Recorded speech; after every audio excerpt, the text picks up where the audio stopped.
Бисмиллахир-рахманир-рахим. Құрметті бауырлар, иншалла бүгін біз тәфсір дәрісімізді бастаймыз. Ең алғашқы адам баласының ойына келетін неліктен тәфсір таңдадық біз?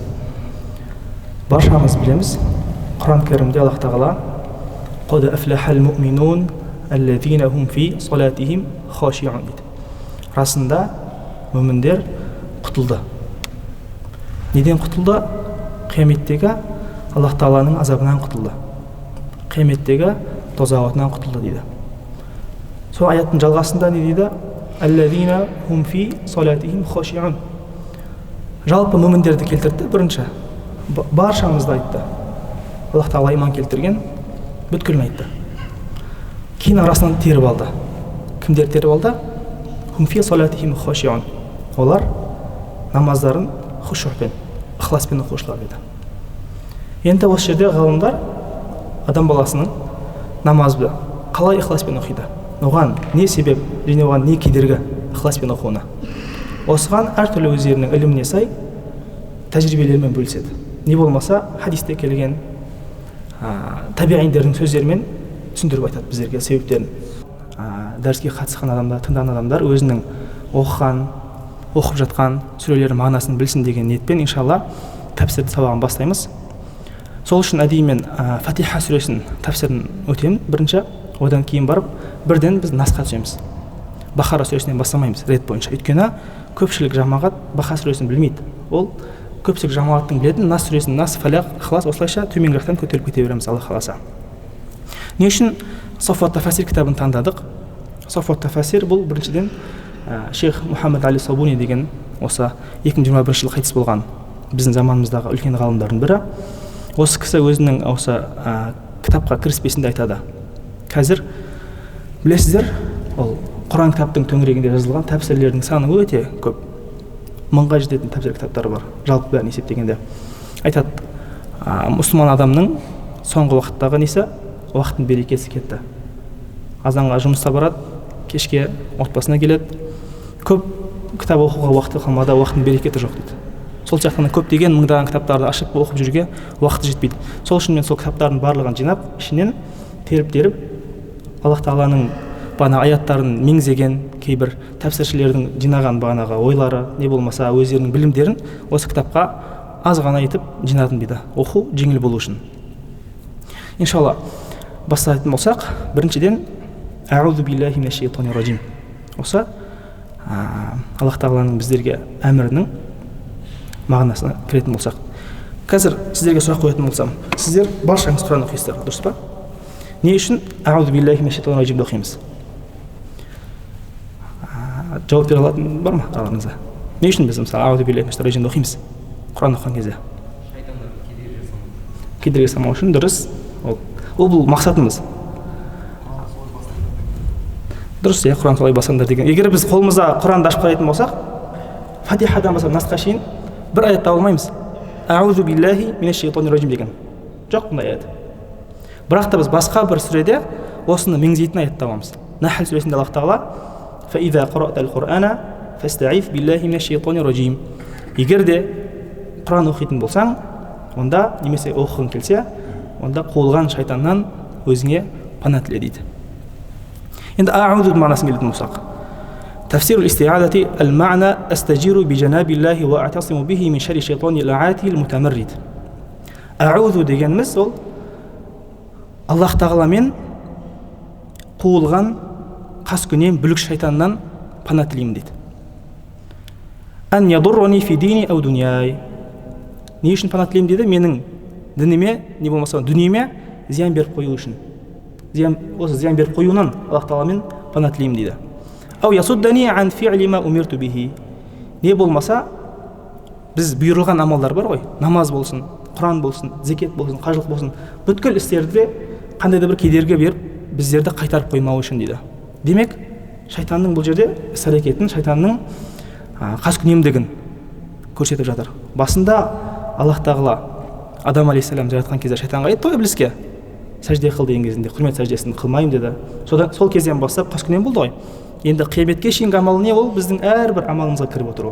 Әрбір амалымыздағы ниетімізде ол өзінің қаскүнемдігін көрсетіп, өз-өсасын әрдайым жасап отыруы.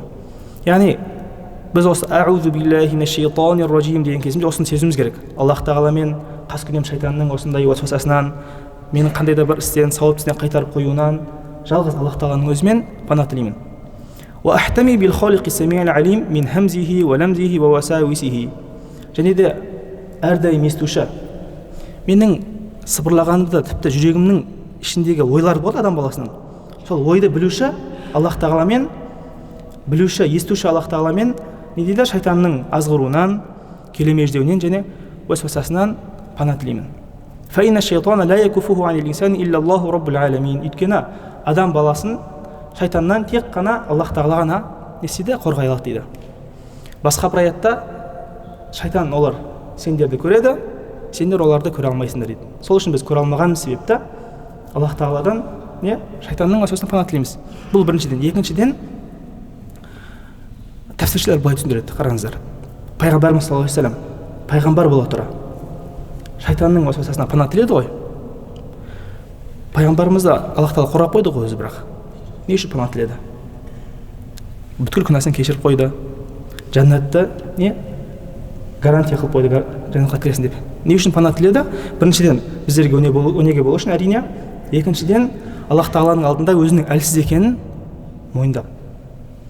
Өйткені қашан адам баласы өзінің әлсіздігін Аллах тағаланың алдында мойындайды, оның дәрежесі көтеріледі.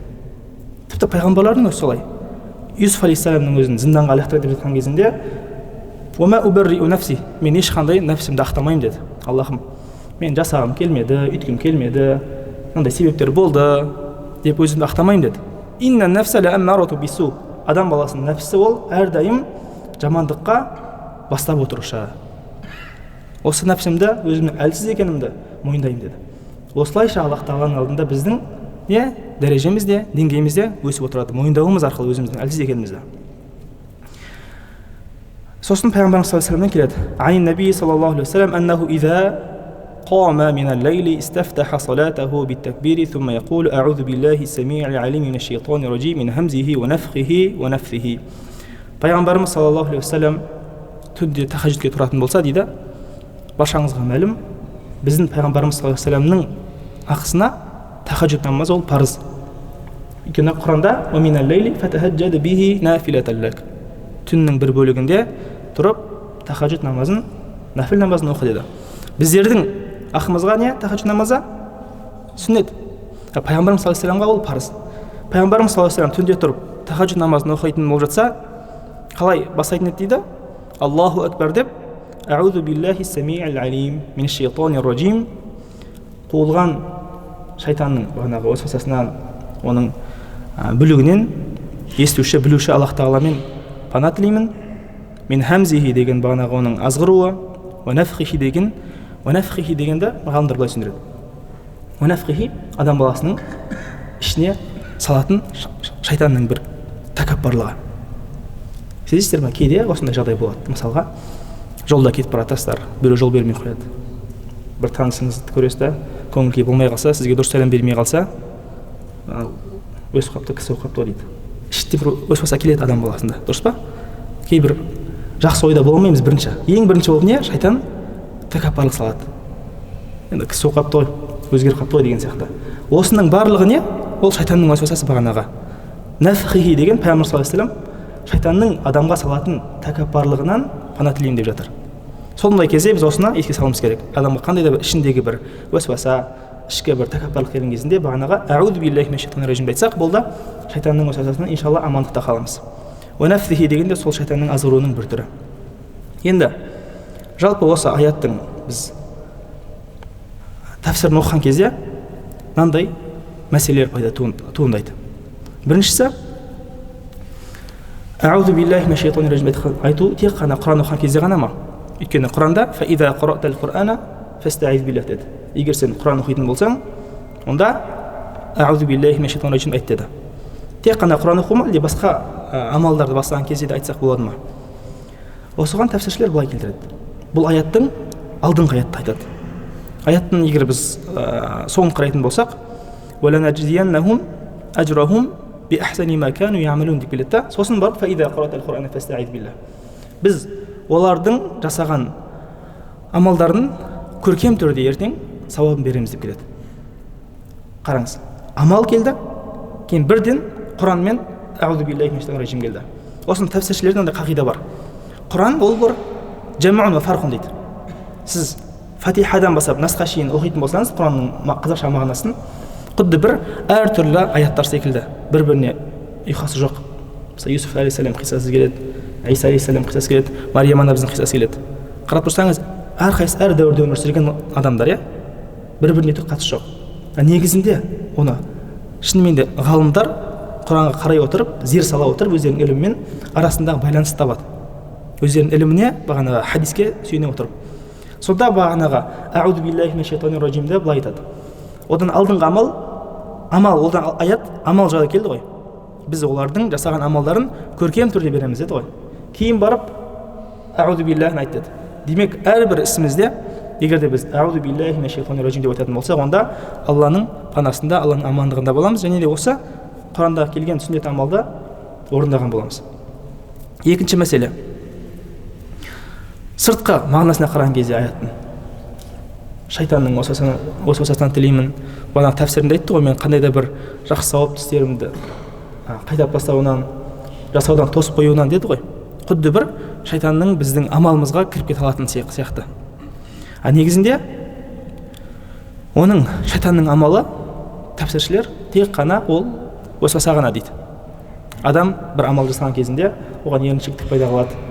Амалды бастағысы келсе, қандай да бір себептер тауып бергісі келеді. Ертең жасай көр, кейін жасай көр, кейінге қалдыр деген сияқты. Ал тікелей амалға ешқандай әсерін бере алмайды. Өйткені басқа бір аятпен келтіреді. Инналлазина тақу иза массахум таифу минаш шайтан тазаккару. Сондай Алланың тақуа құлдары, егер де оларға қандай да бір шайтанның уасвасасы келетін болса, қандай да бір шайтаннан азғыруға келетін болса, тазаккару, Алланы еске алады, бағанағы аузу биллахи минаш шайтанир раджимді айтады, сөйтіп фаиза хум мубсирун, оларға ешқандай әсерін бермей шайтанның көкіректері ашылады дейді. Демек, шайтанның амалы тек қана ол не? Уасваса ғана. Тікелей өзіміздің амалымызға ешқандай қатысы болмайды. Одан кейін Аш-шайтану са'ин фи илқаил уасвасати фил қалби хатта фи хаққил анбия.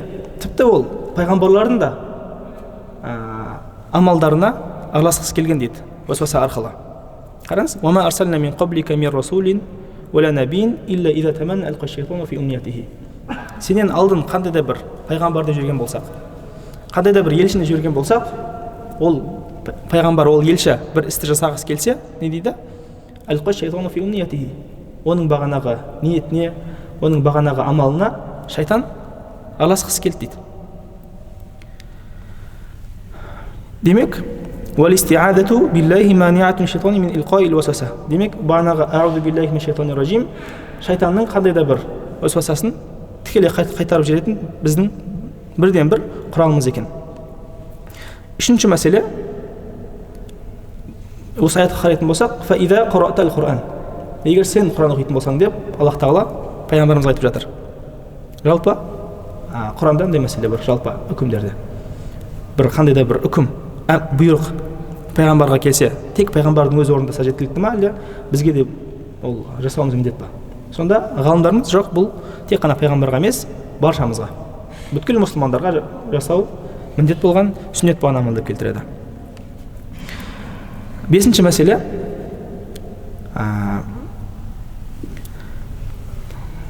иннама султануху аля аллазина таваллаунаху. Бұл жердегі бағанағы шайтанның уасвасасы кімдерге әсерін береді дейді. Сонда бағанағы аяттың соңында иннама султануху, расында оның құдіреті, расында оның бағанағы уасвасасы аля аллазина таваллаунаху, оның соңынан ерген адамға шайтанның соңынан қалай ереді? Аллах Тағаланың бұйрығын орындамау арқылы, өзінің нәпсісіне жол беру арқылы. Соларға ғана уасваса әсер етеді дейді. Ал шынайы мұсылмандарға, шынайы мүміндерге ол ешқандай әсерін бермейді. Сондықтан да мен әрдайым айтамын, маған мысалға көп келеді. Қарисыз ғой, сізге дем салдырайын. Қарисыз ғой, балам тыныш таппай жатыр. Қарисыз ғой, жүрегім тыныш емес. Бір дем салып беріңізші деп келеді. Мен айтамын, ең үлкен дем ол өзіңіз тура жолда жүрген болсаңыз, нәпсіге ермеген болсаңыз, Аллах Тағаланың айтқан бұйрығын орындадыңыз, қайтарғаннан тыйдыңыз, болды. Аузу биллахи минаш шайтанир раджим оқыңыз, балаңыз жылап кетсе, оған да аузу биллахи минаш шайтанир раджим деп оқыңыз. Қазір Фатиха сүресі келеді, Фатиха сүресін оқыңыз, оның да несін пайдаларын айтамыз. Болды, сізге ең үлкен дем осы. Ешқандай бір ұстазға да бармай ақ қойыңыз, ешқандай имамға да бармай ақ қойыңыз, ешқандай молдаға да барудың қажеті жоқ. Ең үлкен дем салушы ол өзіңіз. Өзіңіз таза жүрсеңіз, өзіңіз тура жүрсеңіз болды. Сізге ешқандай шайтан да, ешқандай палшы да жаман әсерін бере алмайды. Енді бисмиллахир-рахманир-рахим мағынасына келетін болсақ. Бисмиллахир-рахманир-рахим бұл Фатиха сүресінің аятының бірі. Бүткіл сүрелердің басын Аллах тағала бисмиллахир-рахманир-рахим бастады, тек қана Тәуба сүресін ғана бисмиллахир-рахманир-рахим бастаған жоқ. Демек, қанша рет айтылды Құранда бисмиллахир-рахманир-рахим? 113 рет? Тағы кім айтады? 114 рет. Бір сүреде айтылмады ғой. Дұрыс. 113 рет сүренің басында келді, бір рет сүренің ішінде келді. Нәмл сүресінің ішінде тағы келеді. Сүренің басында бір келеді, сүренің ішінде бір келеді. Жалпы Құранның ішінде 114 рет айтылды, бірақ сүрелердің басында 113 рет айтылды. Тәубе сүресінде ғана басында айтылмады. Мағынасы أبدأ بتسمية الله وذكره قبل كل شيء مستعينا به جل وعلا في جميع أموري. Егер біз бисмиллахир-рахманир-рахим айтатын болсақ, онда оның мағынасы мен Аллах тағаланың атымен және оны зікір етумен бүткіл нәрсемді бастаудан алдын осы Аллах тағаланың атымен бастаймын деген мағына. Яғни қандай да бір ісімді бастамас бұрын мен ең біріншіден маған қол берген, маған өмірімді берген, маған осы бүткіл нығметімді берген Аллах тағаланың атымен бастаймын дейді. Сосын барып кейінгі ісін бастай береді. Қандай іс болсын ол? Мустаина бихи джалла ва аля фи джами'i умури талибан минху вахдаху ал-аун. Осы ұлы Аллах тағаламен бүткіл ісімде көмек сұраймын. Талибан минху вахдаху ал-аун. Жалғыз өзінен ғана жәрдем тілеймін. Фа иннаху раббул ма'буд зул фадли вал жуд. Не үшін? Біз не үшін Аллах тағаладан бана көмек сұраймыз дейді? Өйткені расында шынайы құлшылық қылуға лайықты, жомарт, кең жаратушымыз сол ғана дейді. Басқа ешкімнен сұра алмаймыз. Уаси'ур рахмати кафиру тафаддули вал ихсан. Кең рахымды және де көп нығмет беруші. Аллази васи'ат рахматуху кулла шей ва амма фадлуху жами'ал анам. Ол қандай Аллах тағала дейді? Оның рахметі бүткіл әлемді қамтыды. Оның бана кеңшілігі бүткіл адамға жайылды. Бұның көрінісін қалай білеміз біз? Қараңыз. Өмірде қаншама адамдар бар, қаншама хайуанаттар бар.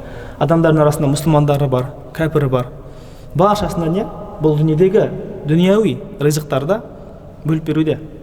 Мысалға кәпірлерді сен мені жоққа шығардың деп, мүшриктерді маған серік қостың деп, не? Ризықтан тосып жатқан жоқ. Өйткені ақидамызда біздің сенімімізде не? Аллах тағала бұл дүниедегі дүнияуи ризықтарды кәпірге де береді, мұсылманға да береді. Өзінің жақсы көрген адамына береді. Аллах тағаланы қарсы шыққан, Аллах тағалаға қарсы шыққан адамға да береді. Яғни рахметі бүткіл әлемге жайылды. Сол үшін де мен айтамын, кейбір намазды енді бастаған кісілер, не болмаса туысқандарын намазға шақырғысы келген кісілер бұлай айтады. Сен өмірде қиналып жатсың ба? Көп ақша тапқың келе ма, не? Намаз оқы дейді.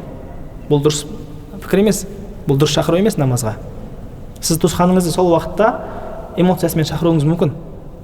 Эмоциямен ол келуі мүмкін. Мен ертең бизнес бастайын деп жатқан едім, жақсы болды, намаз бастаймын, бай боламын деген. Жоқ, ондай қағида жоқ біздің шариғатымызда.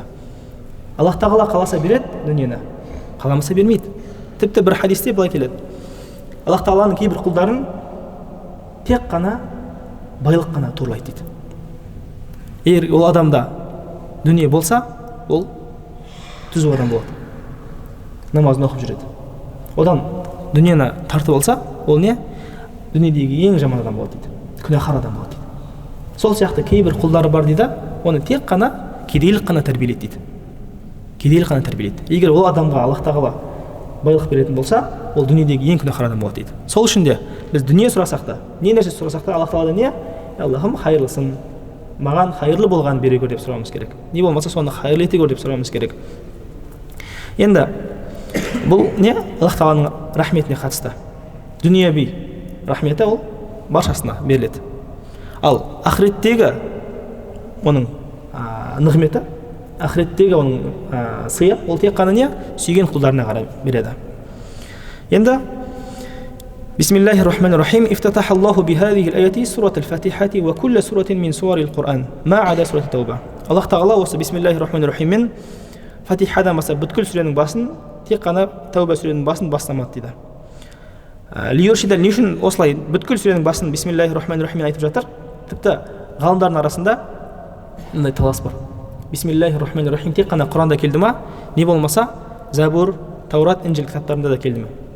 Сонда имам Суйути сияқты үлкен ғалымдардың біразы, көпшілігі жоқ, Бисмиллахир-рахманир-рахим бізден алдыңғы 3 кітап бар ғой, баршасында да келген дейді. Баршасының әрбір бөлініп түскен жерлері, баршасының кітаптың басы тек қана не? Бисмиллахир-рахманир-рахиммен басталған дейді. Демек 4 кітапта көпшілік ғалымдардың көзқарасы бойынша не? Бисмиллахир-рахманир-рахиммен басталған. Не үшін бағанаға осылай Бисмиллахир-рахманир-рахиммен бастап жатыр деді? Лиюршидал муслимина иля ан ябдау а'малахум ва aqwalahum Бисмиллахир-рахманир-рахим илтимасан ли ма'унатихи ва тауфиқихи. Мұсылмандар дейді, бүткіл амалдарын, бүткіл іс-әрекеттерін, бүткіл ғибадаттарын немен? Бисмиллахир-рахманир-рахиммен Аллах Тағаладан пана тілеп, және Аллах Тағаладан сәттілік, тауфиқ тілеу мақсатында Бисмиллахир-рахманир-рахиммен бастап біздерге не дейді? Жол көрсетті дейді. Енді қараңыз. Илтимасан ли ма'унатихи ва тауфиқихи.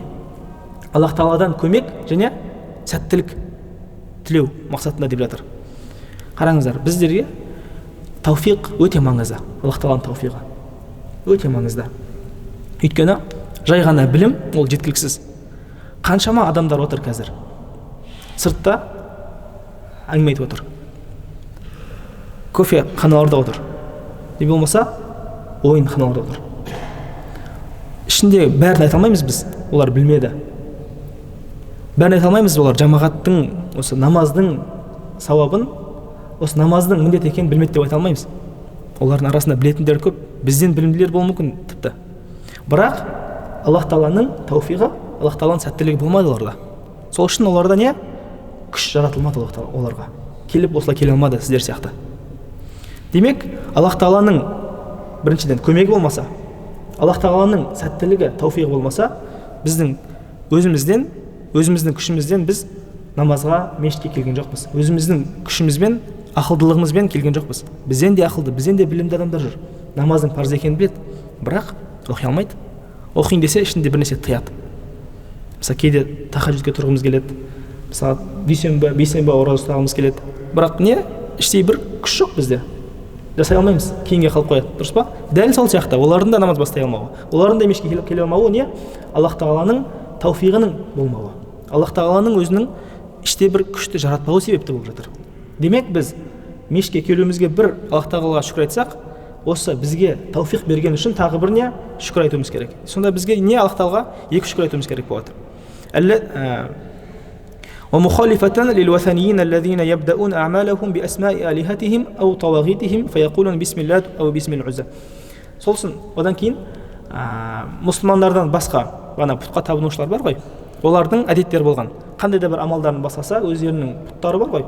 Сол пұттарының атымен бастайтын болған. Лат, Узза деген. Осы Латтың атымен бастаймын, Уззаның атымен бастаймын. Соларға ұқсап қалмауымыз үшін, немесе солардан ерекшеленуіміз үшін не? Аллах Тағала біздерге Бисмиллахир-рахманир-рахиммен бүткіл аяттың басын бастап кетті, бүткіл сүренің басын. قال الطبري إن الله تعالى ذكره وتقدست أسماؤه أدب نبيه محمدا صلى الله عليه وسلم بتعليمه ذكر أسمائه الحسنى أمام جميع أفعاله. إمام طبري бұл да үлкен тәпсіршілердің бірі. Бисмиллахир-рахманир-рахимді айталу себебін айтып жатыр. Расында Аллах Тағала өзінің Аллах есімді сипатын әрбір сүренің басында не үшін келтірді дейді? Біріншіден, пайғамбарымыз саллаллаху алейхи вассаламға үйрету мақсатында. Аллах Тағала бүткіл қандай да бір ісін бастаудан алдын Аллах Тағаланың көркем есімдері арқылы бастау себепті. Сол мақсатта. Өйткені көркем есімдерге айтылады ғой бізде. Бисмилла, Аллах бар, Рахман бар, Рахим бар. Барлығы не? Аллах Тағаланың көркем есімдері. Осыны айтып, кейін бар басқа амалдарды бастау үшін Аллах Тағала бірінші Мұхаммед пайғамбарымыз саллаллаху алейхи вассаламға үйретті. Кейіннен ол арқылы бізге не? Өнеге қылды. وجعل ذلك لجميع خلقه سنة يستنون بها وسبيلا يتبعون عليها فيقول القائل. Және де ол пайғамбарымыз саллаллаху алейхи ва саллям жасағаннан кейін басқа адамдарға да, басқа мұсылмандарға да оны сүннет етті. Сосын сол бойынша жүріп отыратын бір жол етіп көрсетті. Егер де кім бисмиллахи рахмани рахим деп айтатын болса, бисмиллахи рахмани рахим деп айтатын болса, ол не? Мен бисмилля деп оқимын деген мағынаны білдіреді деп жатыр. Міндетті түрде сіз негізі араб тілінде бұл былай да, бисмиллахи деген кезде ішінде ақрау деген сөз жоқ, оқып жатырмын деген сөз жоқ та, не болмаса абдау деген жоқ. Бірақ басында араб тілінде харф жар деген бар, мен деген мағынада ғой.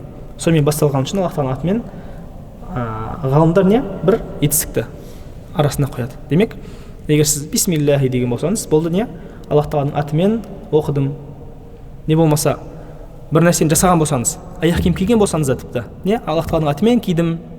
Тіпті тамақ жеген болсаңыз да бисмилля десеңіз, не? Аллах тағаланың атымен жедім деген ол осылай әртүрлі етістіктерге түрлене береді деп жатыр. Енді Фатиха сүресіне кіріп жатырмыз жалап. Имам Мухаммад али-Сабуни басында Фатиха сүресін толық жазыпты. Иншалла оқып шығайық, сауап жинау мақсатында. Бисмиллахир-рахманир-рахим. Алхамдулиллахи раббил аламин. Ар-рахманир-рахим. Малики яумиддин.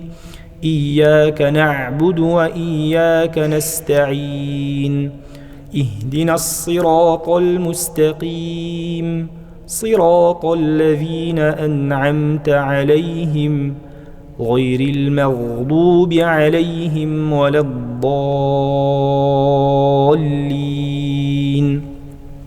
آمين. هذه السورة الكريمة مكية وآياتها 7 بالإجماع، وتسمى الفاتحة لافتتاح الكتاب العزيز بها، حيث إنها أول القرآن في الترتيب لا في النزول. Фатиха сүресі бұл не дейді? Меккеде түскен сүре. Бұның аятының саны 7. Бұл Фатиха деп аталу себебі, Фатиха деген есікті ашу. Егер сіз Фатахтул баб десеңіз, мен есікті аштым деген мағынаны білдіреді. Әл-Фатихату деген бір нәрсені ашушы деген мағынаны білдіреді. Не үшін бұлай аталды дейді? Өйткені Құран кәрімнің алғашқы сүресі не болды? Фатиха болды. Сол үшін ашушы сүре деп аталды. Бірақ алғаш түскен себепті емес дейді. Фатиха сүресі алғаш түскен емес. Білеміз, сирада баршамыз оқыдық. Алғаш түскен аяттар ол не? Алақ сүресінің алғашқы аяттар, кейін Муддафир сүрелері. Фатиха сүресі ол кейін түскен сүре. Алайда реттілік бойынша хадисте пайғамбарымыз саллаллаху алейхи ва саллям осылай бірінші Фатиха сүресін қойды. Бұны әл-ахкам тауқифия дейді. Сахабалар пайғамбарымыз саллаллаху алейхи ва саллям қалай реттеді сүрелерді, біз сол реттілікпен жүріп отырамыз. Ол бірақ себебі нузул дейді, бана түсудің себебіне ешқандай қатысы жоқ. وهي على قصرها ووجازتها قد حوت معاني القرآن العظيم واشتملت على مقاصده الأساسية بالإجمال. Бұл Фатиха сүресі 7 аят болса да, Құранның не дейді? Бүткіл мағынасы бар ғой. Мағынасының қысқаша бір қорытындысын жинат дейді. Және де негізгі Құранда келген мақсаттар бар ғой. Біз нені жасауымыз керек, қандай сенімде болуымыз керек, және де не нәрседен тыйылуымыз керек. Осының барлығын не? Осы 7 аяттың ішінде Аллах Тағала келтірді деп жатыр. فهي تتناول أصول الدين وفروعه، تتناول العقيدة والعبادة. Фатиха сүресі 7 аят болғанмен усул дин дейді, дініміздегі ақиданы қамтиды. Фуру дейді, банағы фиқи үкімдер бар ішінде. Тікелей ашық айтылмаса да, сол меңзелген ішіндегі. Ақидаға қатысты, және ғибадат, және де ташриғ дегеніміз банағы біздің ислам дініне қатысты амалдар ғана. Уали-атиқаду бил-яумил ахир. Қиямет қайымға қатысты үкімдер, және де уал-иману би-сифатиллахил хусна. Аллах Тағаланың көркем есімдеріне иман келтіру. Уа-ифрадихи бил-ибадати уал-исти'анати уад-дуа. Аллах Тағаланы амалымызда да, бүткіл көмек сұрамызда да, және де дұға етуімізде жалғыз өзінен ғана жалбарынуымыз. Уат-таваджухи илейхи джалла ва ала би-талабил хидаяти иля динил хаққи ва-сираtil мустақим. Және де тура жолға, хақ дінге бастау бастауын Аллах тағаланың бір өзінен хидаят сұрауымызда,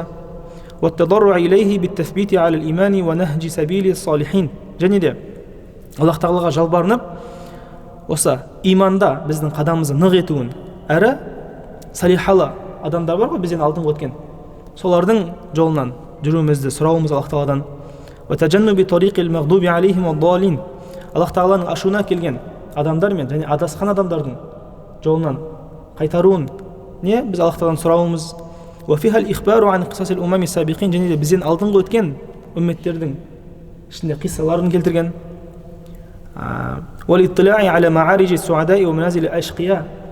Және де оның ішінде не, осы фатиханың ішінде тағы нелер келген дейді?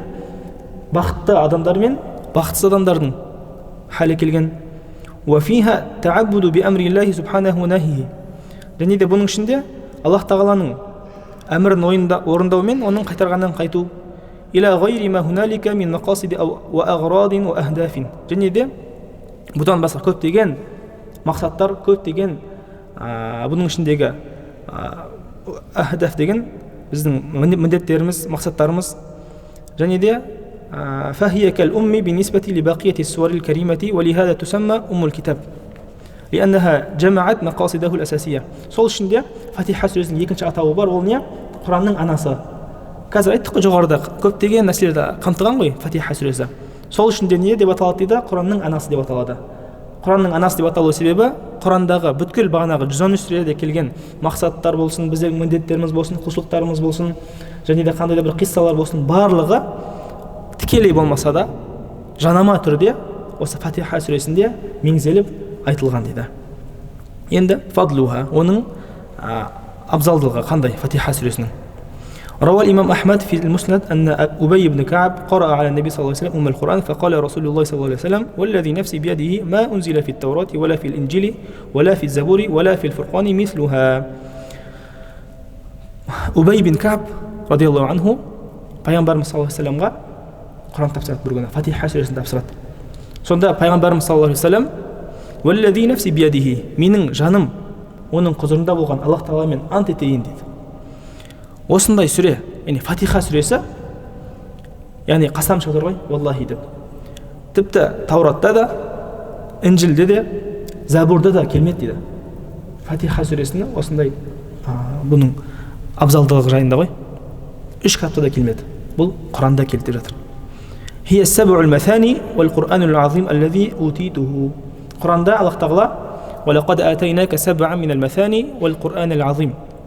Аяттың басында сен басқа мүшриктердің айтқан сөздеріне ешқандай көңілің қабыржымасын, ешқандай ренжіме, оларға көңіл күйің түспесін деп келеді да, жұбату мақсатында не дейді? «Валақад атайнака саб'ан минал маthani». Біз саған 7 аятты бердік қой, Фатиха сүресін бердік қой деп, яғни сыйлық ретінде пайғамбарымыз саллаллаху алейхи вассалам Фатиха сүресін жұбату мақсатында бергенін айтады. Демек, осы бағанаға 3 кітапта да келмеген сүре бұл маған берілді деп пайғамбарымыз саллаллаху алейхи вассалам осы сүренің қандай кереметтігін, қандай абзалдылығын біздерге көрсетуде. فهذا الحديث الشريف يشير إلى قوله تعالى في سورة الحجر ولقد آتيناك سبعا من المثاني والقرآن العظيم. Осы бағана жоғарыда келген хадис, бұл бағана сіздерге айттым ғой, Хижр сүресінде келген аятта меңзейді деп жатыр. وفي صحيح البخاري أن النبي صلى الله عليه وسلم قال لأبي سعيد بن المعلى لأعلمنك سورة هي أعظم السور في القرآن الحمد لله رب العالمين هي السبع المثاني والقرآن العظيم الذي أوتيته. Абу Саид ибн al-Mu'alla деген сахабаға пайғамбарымыз саллаллаху алейхи вассалам, мынау хадис Сахих Бухариде келген. Не дейді? Саған Құрандағы ең ұлы сүрені үйретейін бе дейді. Құрандағы ең ұлы сүрені үйретейін бе дейді. Сөйтіп барып нені оқыды дейді? Альхамдулиллахи раббил аламинді бастап, бұл бағанағы хия саб'ул маthani, бұл 7 аят, және де маған берілген Құран деп айтады. Фатиханың қанша атауы бар? Біз білетін. Араларымызда білетіндер бар ма Фатиха сүресінің басқа аттарын? Айта берсеңіздер болады. Құранның анасы Фатиха, кітапты ашушы. Сосын бағана да айттық. Жоқ, Фурқан ол Құранның аты. 7 аят, Саб'ул маthani. 7 аят деген аты бар. Сосын Аш-Шафия. Аш-Шафия деген аты бар. Аш-Шафия деген аты ол шипа деген аты. Осыған қатысты бір хадис бар. Хадистің толық басынан аяқ есімде жоқ, бір сахих хадис бұл.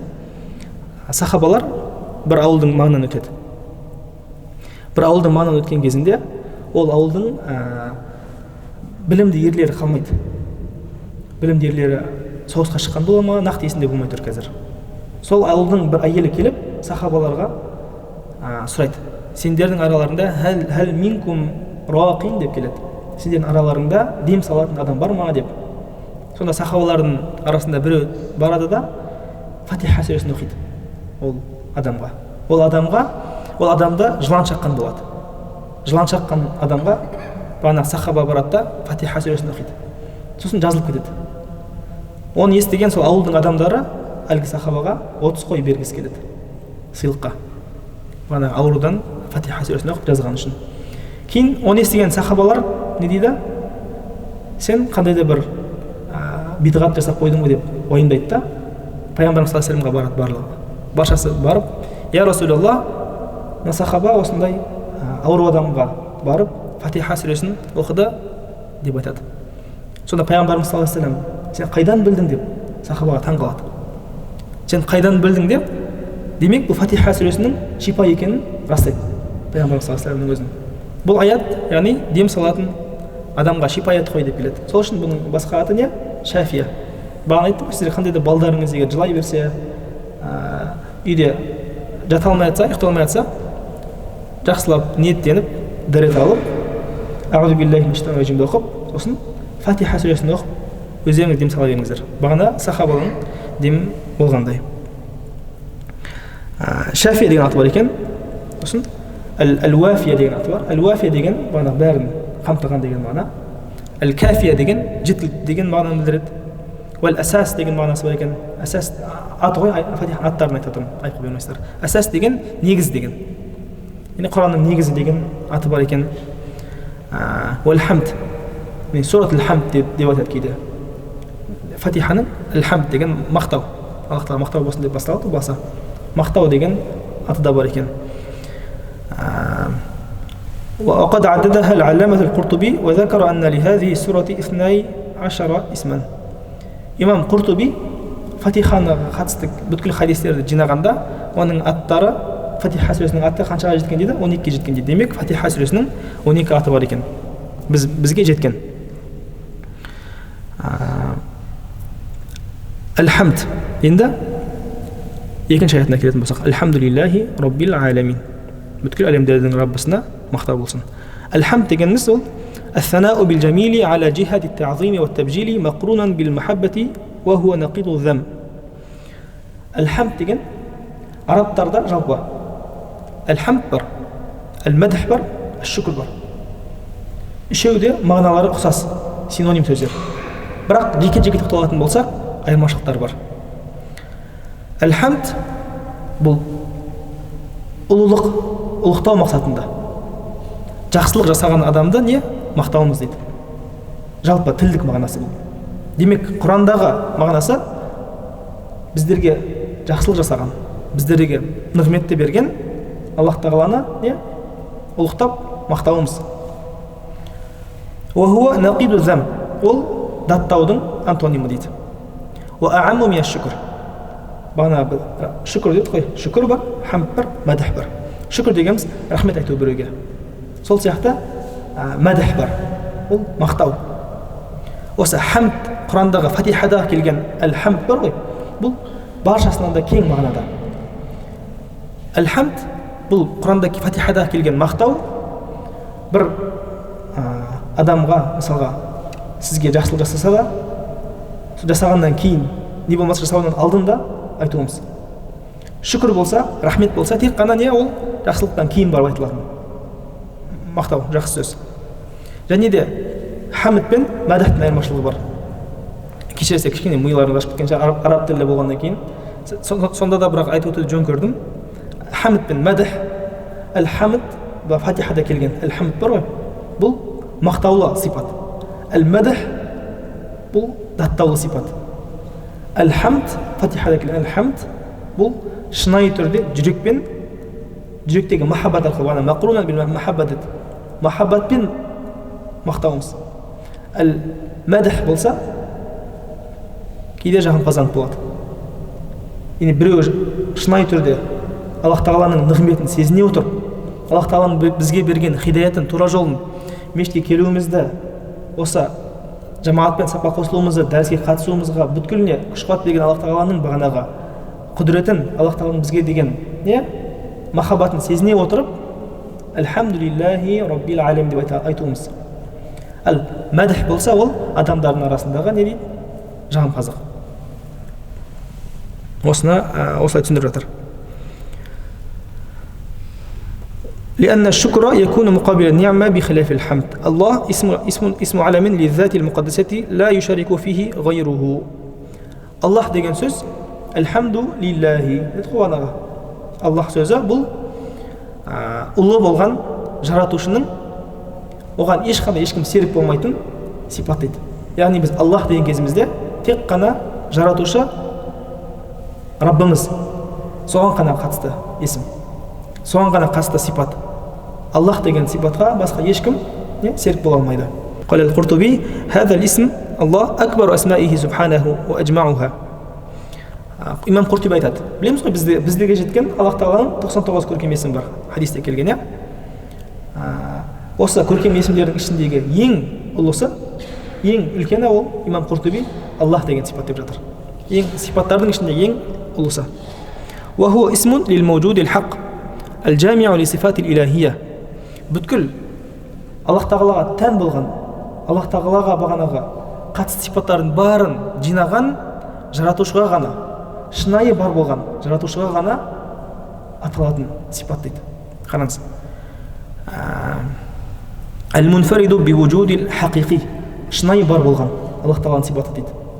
Осы жерде кішкене түсіндіріп өткім келеді ақидаға қатысты бір мәселені. Шынайы бар болу деп не үшін келіп жатыр бұл жерде имам Құртуби? Өйткені біздердің бар болуымыз жоқ болуымыз да мүмкін. Аллах тағала қаласа біз бар боламыз. Аллах тағала қалады, біз бар болдық.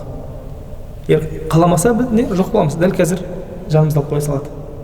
Бұл әлемнен жоқ бұл жерде салуы мүмкін. Ертең қияметте жануарлар қалай топырақ болған сияқты жоқ болып кетуі мүмкін. Аллах тағаланың бар болуы не?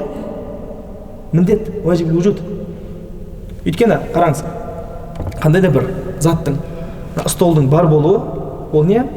Оның жасаушы бір ұстаның бар болуының дәлел болады. Сол сияқты бүткіл әлемнің бар болуы және оның өз жүйесімен жүріп өтуі, өз жүйесінен айнымай, күннің шығыстан шығып батыстан батып отыруы, осы әлемдердің айналып отыруы не? Демек бір жаратушының бар болуының дәлел. Қазір мен отырып сіздерге стол өзінен өзі келіп стол болып қалды десем, не дейсіздер? Ол естіріш адамның, ақылды адамның сөзі емес. Стол бар ма? Демек ұстасы бар. Сол сияқты бұл ғалам бар ма? Оның жаратушысы бар. Және де ол жаратушының бар болуы ол не? Міндет. Егер жаратушы жоқ болса, әлем жоқ болатын еді. Сол сияқты Аллах деген сипат шынайы бар болған, ақиқи бар болған жаратушының сипаты деп жатыр. Ал біздердің қалған жаратылыстардың барлығының бар болуы ол мүмкін. Кейде егер Аллах тағала қаласа жоқ қылып жүру мүмкін, қаламаса келе алмай қалуымыз мүмкін бұл мешітке. Ла илаха илля хуа субхана. Одан басқа жаратушы жоқ, ол пәк. Ар-Рабб муштақун мин ат-тарбия. Альхамдулиллахи Раббил алемин. Бүткіл әлемдердің Раббысы деді ғой. Раббысына мақтау болсын. Рабб деген сөздің мағынасын түсіндіріп жатыр. Бұл тәрбие деген сөзден шығады деп жатыр. Араб тілінде тәрбие, біздің қазақта да сол тәрбие сөзі бар. Ол тәрбие сөздің мағынасы не дейді? Ва хуа ислаху шуунил гайри ва риаяти амрихи. Ол басқалардың істерін туралап отырушы. Және де оны өз қамқорлығына алушы дейді. Егер біз өзіміздің өмірімізге мән беретін болсақ, көптеген жұмыстарымыз, көптеген біздің өмірімізде болып жатқан болмыстар бізге қатысы жоқ, Аллах тағаланың өзінің несімен, құдіретімен болып жатыр. Мысалға, бойымызға қанның жүріп отыруы, жүрегіміздің соғып отыруы, біз оған энергия қосып жатырмыз ба? Жоқ. Көзіміздің ашып отыруымыз, жауып отыруымыз, оның барлығына не? Біздің ешқандай қатысымыз жоқ. біз оған бір қосымша жұмыс істеп қосымша бір энергиямызды сарп етіп жатқан жоқпыз. Бұны Аллах Тағаланың өзі не жүргізіп отыр. Демек тәрбие деген сөздің мағынасы басқалардың істерін жүргізіп отырушы деген мағына дейді. Және де оны өз қамқорлығына алушы. قال الهروي يقال لمن قام بإصلاح شيء وإتمامه قد ربه ومنه ربانيون لقيامهم بالكتاب. Имам Харауи қандай да бір істі жасаушы, қандай да бір іспен айналысушыны не дейді? Рабб деп атайды дейді. ومنهم الربانيون. Раббаниюн деген бізден алдыңғы өткен діннің кітаптарын өздерінің жамағаттарына, сол мысалы Иса алейхиссаламның дінін, Муса алейхиссаламның дінін не ғалымдарын оны Раббаниюн деп атайды. Оларды не үшін Раббаниюн деп атаған деп жатыр бағана? Сол діннің кітабымен айналысып, сол діннің кітабын өздерінің жамағатына жеткізіп, түсіндіріп жүргені себепті деп Раббаниюн деп аталған деп жатыр. Қиын болып кетті ма? Сәл. Өйткені біз араб тіліне сәл кіріп кеттік та, тәпсір болғаннан кейін. Басында сәл араб тіліне кіреміз. Егер араб тіліне кіру кішкене миға қиын болып жатса, оны тек қана бағанағыдай үкімдерін, хикметтерін айтып кете береміз, иншалла. Егер араб тіліне қатысты бағанағы кішкене нюанстар мида қатырып жатса. والرب يطلق على عدة معان وهي المالك والمصلح والمعبود والسيد المطاع. Рабб деген сөз әртүрлі мағынаны береді дейді. Біріншісі әл-малик, иемденуші, екіншісі әл-муслих, турлаушы, реттеуші. Айтқой бағана біздің кейбір көптеген өміріміздегі болып жатқан нелерді, болмыстардың барлығын Аллах Тағаланың өзі жүргізіп отыр. Уәл-маъбуд, құлшылық қылынған, уәс-саййидул мутаа, бағанылған, иемденуші деген мағынаны білдіріп жатыр. Әл-аламин, әл-алам. Бүткіл әлемдердің Раббысына мақтау болсын дедік қой. Әл-аламин деген көпше түрде келіп жатыр. Әл-аламин. Негізі әл-алам. Қазақ тіліндегі әлем бар ғой. Әлем бұл араб тілінде де бар. Сол әл-алам деген сөзден шығады. Әл-аламин бүткіл әлемдердің Раббысы. Бүткіл әлемдердің. Әл-алам не үшін алам деп аталған дейтін болса, араб тілінің ғалымдары لأنه تدل على وجود الخالق деп келеді. لأنه علامة على وجود الخالق. Яғни бүткіл әлемнің болуы бағанаға осы күн мен айдың баршасының болуы не дедік бағана? Аллах Тағаланың бар болуына дәлел дедік қой. Аллах Тағаланың бар болуына дәлел болған себепті ол алам деп аталған деді. Демек, жай осы жаратылыстың өзі Аллах Тағаланың жалғыз екеніне, бір жаратушы бар екеніне дәлел болады. Сол үшін де әл-алам деп аталған. Бүткіл әлемдердің Раббысына мақтаулар болсын. وهو يشمل الإنس والجن والملائكة والشياطين كذا قال الفراء. Әл-аламин бүткіл әлемдер деген кезімізде оның ішінде не келеді? Адамдар да, жындар да, және де періштелер де бүткілі келеді. Демек, біз осы Әлхамдулиллахи Раббил аламин айтқан кезімізде сезінуіміз керек. Біз кімнің алдында тұрмыз? Кімнің құзырында тұрмыз? Бүткіл әлемдер жаратушы Аллах Тағала, жоқтан бар етуші. Және де әрдайым өзінің нығметін беріп отырушы. Ең үлкен бізге нығмет, хидаят нығметі. Аллах Тағаланы танытқан, ислам дініне алып келген, не? Аллах Тағаланың құзырында тұрмыз. Осыны сезінуіміз керек болады. Егер де біздерге айтатын болса, әлемдегі ең танымал кісімен жолығасың, не болмаса әлемдегі ең мықты патшамен жолығасың десе, оған қанша айлап дайындаламыз. Оның алдында тұруымыз үшін ең қымбат киімдеріміз киеміз. Оның алдында барып жақсы көрінуіміз үшін ең қымбат әтірлеріміз себеміз. Ал бүткіл әлемдердің Аллах Тағала Фатиха сүресі әл-аламин. Әл-аламиннің көпше мағынасы. Бүткіл әлемдер. Бұған барлық кіреді. Кішкентай нәрселерден бастап үлкен тауларға шейін.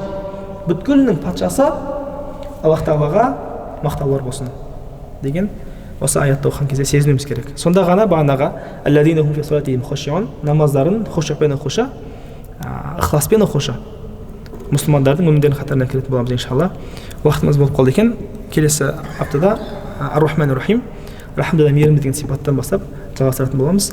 Аллах Тағала біздерге пайдалы білім нәсіп етсін. Алхамдулиллахи раббил аламин. Саллаллаху алейхи Мұхаммадин ва алейхи ва сахбихи ажмаин. Я раббана карим. Я Аллахым, осы айтқанымызға, естігенімізге амал ететіндерден, және де осы алып жатқан білімімізді аллахым ертең пайдалы білім етіп оны ғибадат жасаған кезде қолданатын біздерге пайда беретін білімдерден қылғайсың. Аллахым біздердің ұрпақтарымыздан, зурияттарымыздан өзінің кәләмді оқитын, оны түсінетін, оның тәфсірін білетін және де Аллахым амал ететін қари ғалымдар көптеп шығарғайсың. Альхамдулиллахи раббил алемин, саллаллаху алейхи ва саллям, Мухаммадин ва аля алихи ва сахбихи ажмаин, би рахматика я архамар рахимин.